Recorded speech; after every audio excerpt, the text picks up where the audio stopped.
Tào Tháo tặng Tuân Úc một chiếc hộp, mở ra xem liền tự sát, bên trong có gì. Sau khi nhận được chiếc hộp Tào Tháo gửi tới, Tuân Úc mở ra xem xong thì không lâu sau quyết định tự sát. Nguyên nhân rốt cuộc vì sao?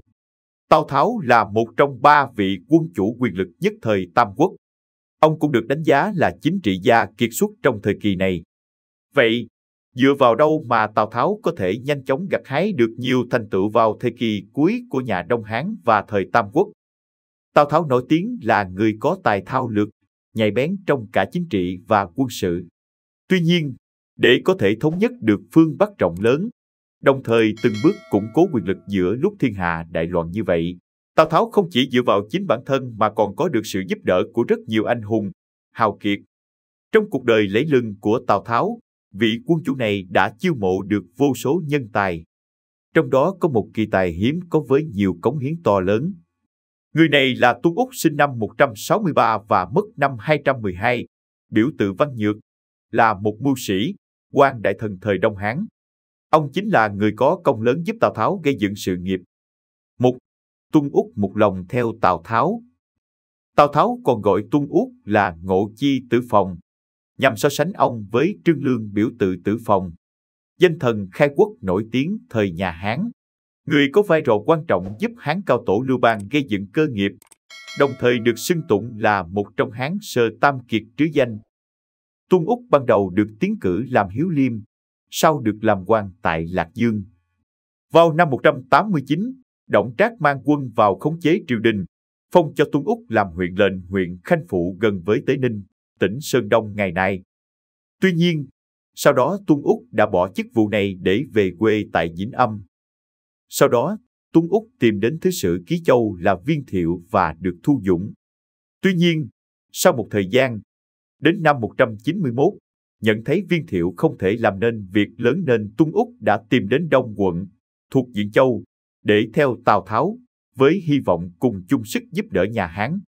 Tuân Úc rất được Tào Tháo trọng dụng. Ông chính là người khuyên Tào Tháo đi đón Hán Hiến Đế trở về Hứa Xương.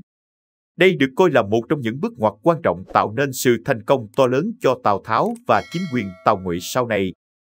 Ngoài ra, Tuân Úc còn vạch định cương lĩnh chính trị cho Tào Tháo. Thứ nhất, tôn thờ thiên tử thuận theo ý dân. Thứ hai, chí công vô tư, hàng phục cường hào. Thứ ba, lấy chính nghĩa để chiêu mộ anh hùng.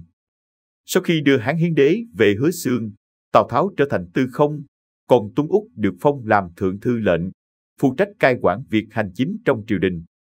Trong khi Tào Tháo mang quân đi chinh chiến khắp nơi với các chư hầu thì Tuân Úc luôn ở lại trấn thủ Hứa Xương và thu xếp chu toàn việc ở hậu phương. Đồng thời ông cũng luôn là vị quân sư tài ba đưa ra các quyết sách cho Tào Tháo. Tuy nhiên, khi quyền lực ngày càng mạnh, tham vọng của Tào Tháo cũng ngày càng lớn.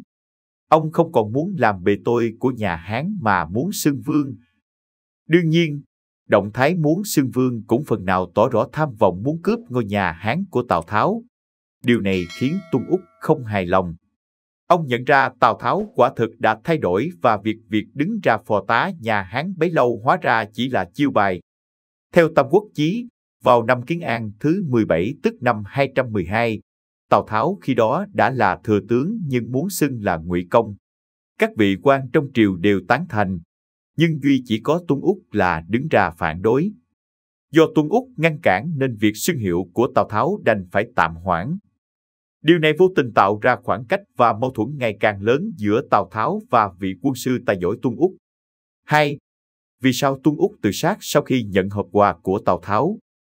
Trong năm 212, khi Tào Tháo dẫn quân đi đánh Tôn Quyền ở Nhu Tu, ông bất ngờ quyết định không cho Tuân Úc ở lại trấn thủ Hứa Xương như thường lệ.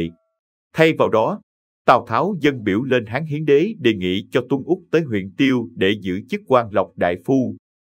Động thái này một phần nhằm loại bỏ vai trò thượng thư lệnh của Tuân Úc, cũng như tách xa vị quân sư này với kinh đô. Tuân Úc đã lĩnh chỉ lên đường tới nơi nhậm chức. Tuy nhiên, khi tới Thọ Xuân, vị quân sư này lại bất ngờ ngã bệnh và qua đời một cách đầy bí ẩn ở tuổi 50. Cái chết đột ngột của kỳ tài như Tuân Úc đã gây ra nhiều ý kiến tranh luận đối với các nhà sử học. Theo đó, sử gia Trần Thọ, tác giả của Tam Quốc Chí, cho rằng Tuân Úc do quá lo lắng mà chết. Tuy nhiên, trong Ngụy Thị Xuân Thu, tác giả Tôn Thịnh cho rằng Tào Tháo đã gửi một hộp thức ăn cho Tuân Úc. Tuy nhiên, khi mở hộp ra thì trong hộp không có gì. Sau khi nhận hộp quà rỗng này không lâu thì Tuân Úc bất ngờ quyết định tự sát một cách bí ẩn. 3. Vì sao Tuân Úc lại tự sát? Vào thời phong kiến, ngay cả cái chết cũng phân rõ đẳng cấp. Theo lễ ký ghi chép, thiên tử chết gọi là băng, vua chư hầu chết gọi là hoăng, đại phu chết gọi là tốt, kẻ sĩ chết thì gọi là bất lộc, dân thường chết gọi là tử. Như vậy, cái chết của một kẻ sĩ được gọi là bất lộc. Điều này cũng có nghĩa là người này không còn được hưởng bổng lộc nữa. Tào Tháo sai người mang đến cho Tuân Úc một chiếc hộp rỗng, ngầm ý bất lộc. Điều này cũng ngụ ý rằng Tuân Úc sẽ chết. Đương nhiên Tuân Úc hiểu ý nghĩa của chiếc hộp rỗng và cũng cho rằng Tào Tháo muốn giết mình nên không lâu sau ông bèn tự sát. Sau khi Tuân Úc qua đời một cách bí ẩn, vào năm 213, Tào Tháo đã ép Hán Hiến Đế phong mình làm Ngụy Công. Đến năm 216, Tào Tháo lại tiếp tục ép Hán Hiến Đế ra chiếu phong mình làm Ngụy Vương. Không có sự ngăn cản của Tuân Úc, Tào Tháo dần bộc lộ tham vọng tạo dựng cơ nghiệp riêng của họ Tào và ý định cướp ngôi. Rõ ràng, trong những năm tháng lập nghiệp gian khổ, Tào Tháo và Tuân Úc đều rất coi trọng nhau. Tuy nhiên, khác với mối quan hệ như cá gặp nước của Gia Cát Lượng và Lưu Bị, Tào Tháo và Tuân Úc quả thực dù là tri kỷ nhưng lại không cùng chí hướng.